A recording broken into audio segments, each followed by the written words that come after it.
Bonjour tout le monde, bienvenue dans La nature de l'enfance. Aujourd'hui, je vous placote en solo d'un sujet que je trouve super intéressant et important.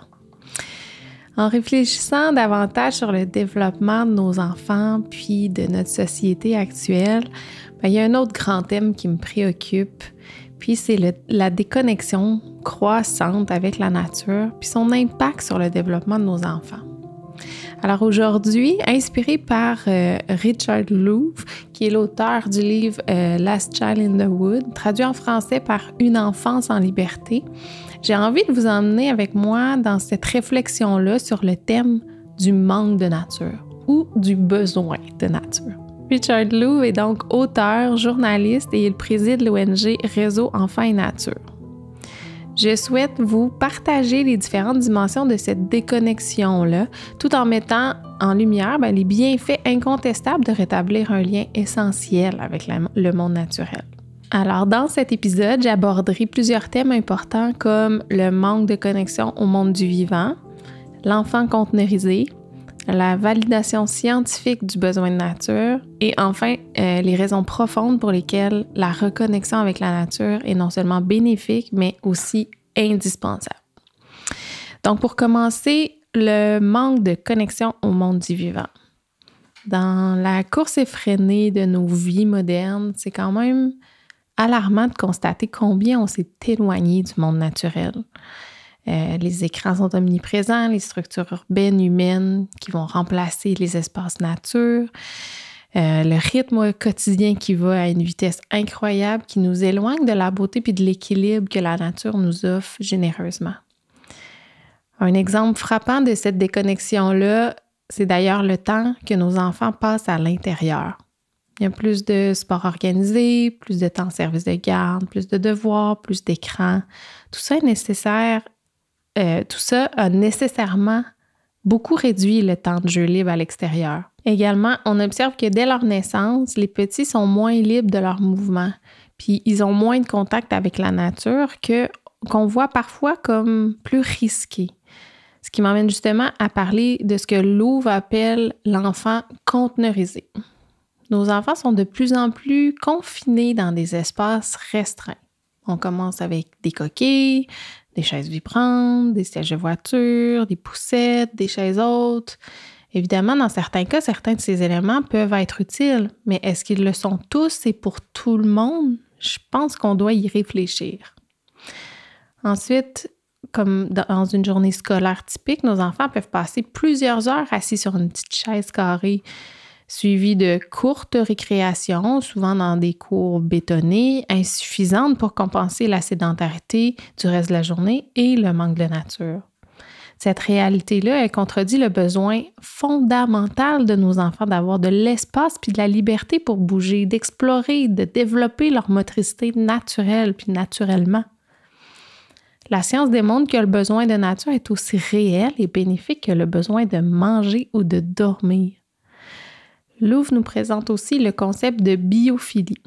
La biophilie correspond à un besoin psychologique fondamental, soit le fait que ressentir notre enracinement dans la nature permet de nourrir la vie en nous. Les recherches qu'il nous présente dans son ouvrage confirment que l'exposition à la nature réduit le stress, améliore la concentration et contribue au développement émotionnel et social des enfants. Par exemple, on sait maintenant que le simple fait de passer du temps dans la nature peut réduire le niveau de cortisol, qui est l'hormone du stress. Juste le fait d'être dehors. De plus, des activités comme le jeu en plein air ont été liées à une amélioration de la concentration et des compétences sociales. Alors, pourquoi on devrait reconnecter avec la nature? Les enfants sont d'abord des êtres sensoriels. C'est comme ça qu'ils apprennent en connectant avec leurs sens. La nature, elle offre une gamme sensorielle complète que les environnements intérieurs ne pourront jamais égaler. Les enfants, ils ont besoin de sentir la texture de la terre, d'entendre le bruissement des feuilles, puis de voir la variété de couleurs que seule la nature peut offrir. Et comme nous le nomme l'auteur, dans tout environnement, l'inventivité et la créativité des enfants s'avèrent proportionnelles au degré de variabilité qu'on y trouve. Ce que ça veut dire donc, plus mon environnement est vaste et offre des possibilités ouvertes, plus je suis créatif. On parle de théorie des pièces détachées, du matériel libre, ouvert, polyvalent, qui n'a pas une seule utilité comme par exemple des branches, des roches, des cocottes, des troncs d'arbres.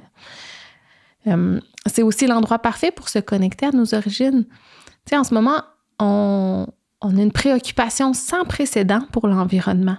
Mais paradoxalement à ça, nous connaissons de moins en moins la nature qui nous entoure.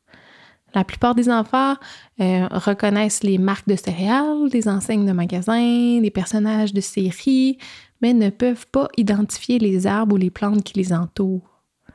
Reconnecter avec la nature permet de combler cette lacune puis de rétablir notre lien avec notre environnement. Et plus nous aurons de liens avec notre environnement, plus nous aurons envie de la protéger, d'en prendre soin. Il y a certains philosophes qui nous rappellent qu'il n'y a pas d'homme et de la nature. Nous sommes la nature, nous faisons partie intégrante de la nature. Les êtres humains protègent et prennent soin de ce qu'ils connaissent. Ensuite, je ne peux pas passer à côté du thème de l'émerveillement. S'émerveiller, la nature, dans toute son imperfection, offre un émerveillement constant. La nature est parfaitement imparfaite et c'est un rappel hyper important. Comme je le disais plus tôt, la plupart des enfants peuvent nommer des personnages de bande dessinée, de dessins animés, mais combien peuvent nommer les oiseaux qui chantent au-dessus de leur tête quand ils vont dehors? La nature, elle stimule la curiosité. Prendre le temps d'observer tout ça est parfait pour nourrir leur émerveillement qui est le terreau fertile de tout apprentissage. D'ailleurs, je vous invite à aller écouter l'épisode. J'ai un épisode complet sur l'émerveillement avec Jean-Baptiste Audoux. La nature, elle nous permet de mieux comprendre la vie. En observant ces cycles naturels, les enfants apprennent des leçons fondamentales sur la croissance, la transformation, l'interdépendance des êtres vivants. Maintenant, nous souhaitons tous à nos enfants, nous savons qu'il est important de bouger, mais quand vous y pensez à long terme, est-ce que ce que vous souhaitez vraiment, c'est que votre enfant développe l'habitude d'aller au gym 4 fois par semaine ou qu'il soit un être humain actif, un être humain en mouvement? La nature, elle nous permet de bouger naturellement, d'avoir l'espace pour le faire. Les enfants ont besoin d'espace pour bouger, pour explorer, pour tester, comprendre leurs limites. La nature, elle offre tout ça facilement et les enfants, ils trouvent toujours quelque chose à faire quand ils sont habitués d'être en contact. Ils s'amusent simplement à lancer des roches dans l'eau ou à ramasser des branches. Un enfant est très créatif quand il joue dehors, puis il va aller explorer ce dont il a besoin en ce moment. Il peut lancer des roches, frapper un arbre avec un bâton. Tout ça, ça peut être des excellents exutoires émotifs aussi. S'asseoir puis se glisser les mains dans le sable, ça peut être apaisant. Courir sur des longues distances pour faire sortir le trop-plein d'énergie. Tout est là. La nature, elle nous offre généreusement tout ce que nous avons besoin pour stimuler notre esprit puis apaiser notre corps et notre esprit par d'autres moments. Elle offre une variété infinie d'activités qui favorisent le développement physique et mental des enfants. De la construction de la cabane à la contemplation des étoiles. La nature, elle stimule l'imagination puis elle nourrit l'esprit. Maintenant, si vous prenez conscience que les moments de nature avaient été relayés peut-être au dernier plan dans votre horaire familial, accordez-vous du temps, mettez-vous pas trop de pression à soudainement passer des journées entières à l'extérieur, mais doucement intégrez des petits moments d'émerveillement, de douceur, de connexion qui feront du bien à tout le monde.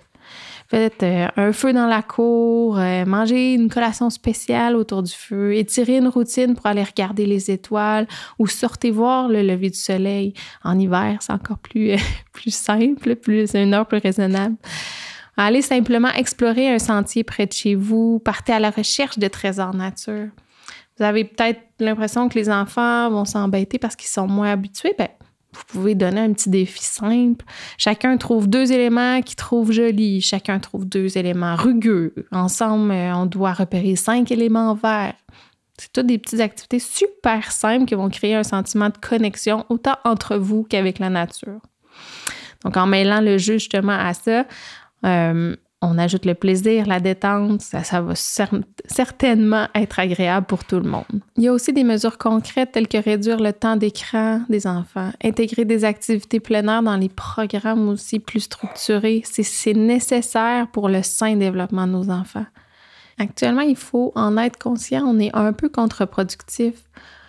On met en place des moyens pour que les adultes soient sains et équilibrés, qu'ils soient actifs, qu'ils soient en forme, mais nous faisons grandir nos enfants dans un monde ultra rapide, stressant, en déconnexion de la nature, puis dans des environnements dans lesquels le mouvement est toujours très restreint. Je pense que ça demande une réflexion importante. Puis, bon, j'ai envie de terminer avec une citation de l'auteur. La sagesse silencieuse de la nature n'essaye pas de vous tromper comme le paysage d'une ville avec ses affiches et ses publicités partout. Elle ne nous fait pas avoir envie de nous conformer à une image. Elle est juste là. Elle accepte tout le monde. Alors, je vous souhaite à tous plein de beaux moments de connexion entre vous et avec la nature.